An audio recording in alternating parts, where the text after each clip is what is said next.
मुकेश दलाल निर्विरोध चुनाव जीत गए। असल में सूरत में मुकेश दलाल के सामने कांग्रेस ने नीलेश कुंभानी को चुनाव में उतारा था, लेकिन एक दिन पहले नीलेश कुंभानी का नॉमिनेशन रिजेक्ट हो गया क्योंकि उनके प्रस्तावकों के सिग्नेचर की जब जांच की गई तो उसमें गड़बड़ी पाई गई। वेरिफिकेशन की कोशिश हुई, लेकिन कांग्रेस उम्मीदवार के प्रस्तावक सामने ही नहीं आए, इसलिए नीलेश कुंभानी का पर्चा रद्द हो गया।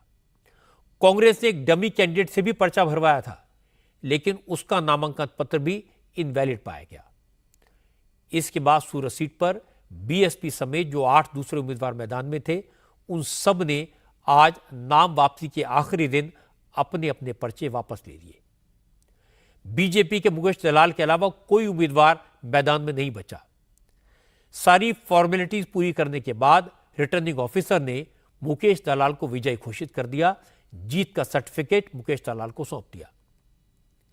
गुजरात बीजेपी के अध्यक्ष सीआर पाटिल समेत बीजेपी के तमाम नेताओं ने मुकेश दलाल को जीत की बधाई दी।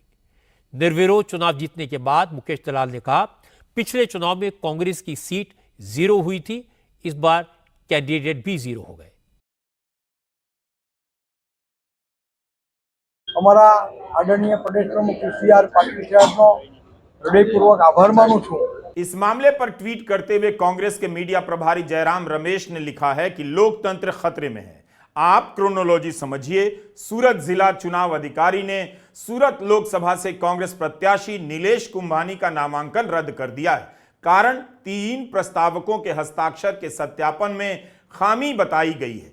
कुछ इसी तरह का कारण बताकर अधिकारियों ने सूरत से कांग्रेस के वैकल्पिक उम्मीदवार सुरेश पडसाला के नामांकन को खारिज कर दिया।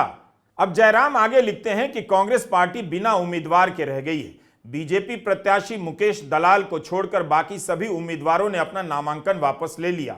7 मई 2024 को मतदान से लगभग 2 सप्ताह पहले ही 22 अप्रैल 2024 को सूरत लोकसभा सीट से भाजपा के उम्मीदवार को निर्विरोध जिता दिया गया।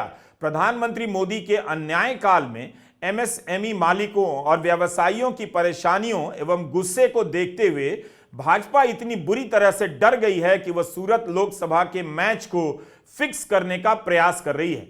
इस सीट को वे लोग 1984 के लोकसभा चुनाव के बाद से